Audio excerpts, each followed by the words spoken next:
Language policies are born amidst the complex interplay of social, cultural, religious, and political forces. With this in mind, Bernard Spolsky's theory said that the language policy of any independent nation is driven, at its core, by four co-occurring conditions: national ideology, English in the globalization process, a nation's attendant socio-linguistic situation, and the internationally growing interest in the linguistic rights of minorities.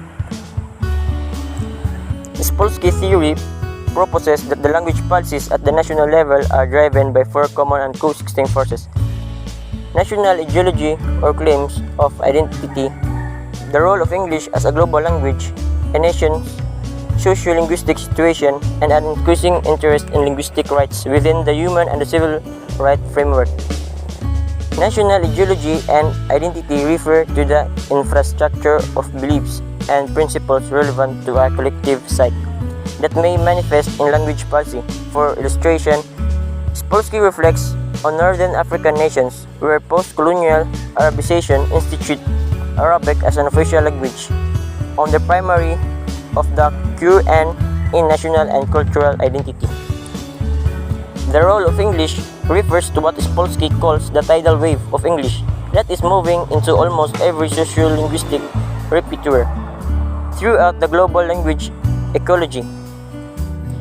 The socio-linguistic situation refers to the number and kinds of languages, the number and kinds of speakers of each, the communicative value of each language both inside and outside the community being studied. The final factor, Spolsky claims, is the increasing global interest in linguistic pluralism and an acceptance of the need to recognize the rights of individuals and groups to continue the use of their own languages. Spolsky's four factors constitute a theory on what informs national language policy. While Spolsky does not label these essential forces, he claims that national language policy theory for any independent nation state will reveal the complex interplay of four independent but often conflicting factors. The factors may overlap and be interconnected depending on local context and policy realization, but are nonetheless deemed identifiable as the core motivation. The impact of English as a global language. English is no doubt a motivating force in Icelandic language policy and its pursuit the perceived global benefits of English language proficiency, but seek to encounter its influence through protectionist policy in the interest of preserving their local language. In the place of Europe, the curriculum now prescribes English as a first foreign language by MESC 2012, and by the end of formal schooling, students anticipate an advanced proficiency up to CL level on Common European Framework of Reference for Languages, or CEFRL. It would so far seem doubtful that linguistic minority rights have informed Iceland's language policy. The most notable achievement for language rights was the recognition of Icelandic Sign Language, or ISL, in 2011. According to the status of the Icelandic language and Icelandic Sign Language number 61 2011 Article 13, which affords Icelandic Sign Language equal status with Icelandic. Affording ISL status was, however, ideological innocuous because ISL does not threaten traditional Icelandic purism and homogeneity and instead attends to other rights concerns. Spolsky's notion that governments are necessarily interested in attending to and affording positive language rights is therefore problematic. It seems, at least in the case of Iceland, that it turns a blind eye to linguistic hegemony and assumes democratic and inclusive policymaking. Indeed, nations with hegemonic cultural political agendas, such as for the purposes of unity, may be less likely to afford linguistic rights to minorities.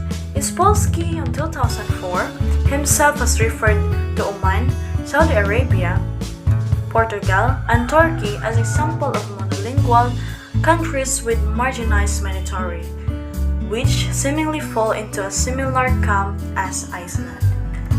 Riomi and Pentos in 2012, discussions are especially useful to their theorizing non-rights-based approaches to managing language diversity, especially emerge where diversity is seen as a threat rather than an opportunity. In such cases, governments may engage the language rights question but decide to deny language rights on the basis of local socio-political interests than to grant them, and this is indeed evident in Iceland.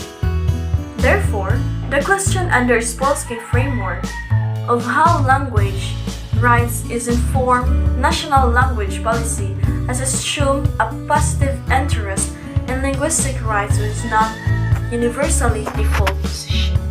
At present, only 3 of Spolsky's 4 forces drive language policy in Iceland in the way Spolsky envisaged: national ideology, English as a global language, and the social-linguistic situation. National ideology stepped in the reference for Iceland's golden age of literature and linguistically inspired nationalism, fostered policy and practice of linguistic purism that have sheltered Icelandic from language change. Indeed, Icelandic today is by and large the language of Iceland's ancient forefathers. The rise of English as a global language has created both enthusiasm for language acquisition as well as protectionist language planning measures to counter its influence and safeguard Iceland. The case of Iceland is proof the theory has specially helped decipher how and why Icelandic society and its government are, with national ideology and century of linguistic apprehension, arrive at this contemporary state language policy.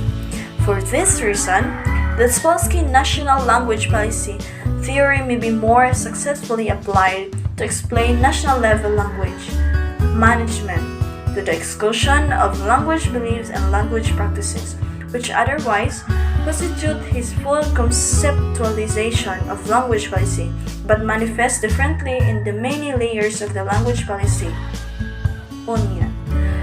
Ultimately, for the purpose of Iceland as a test case, it is now the task of other researchers from other theoretical traditions to examine the lived experience of Iceland's official language policy.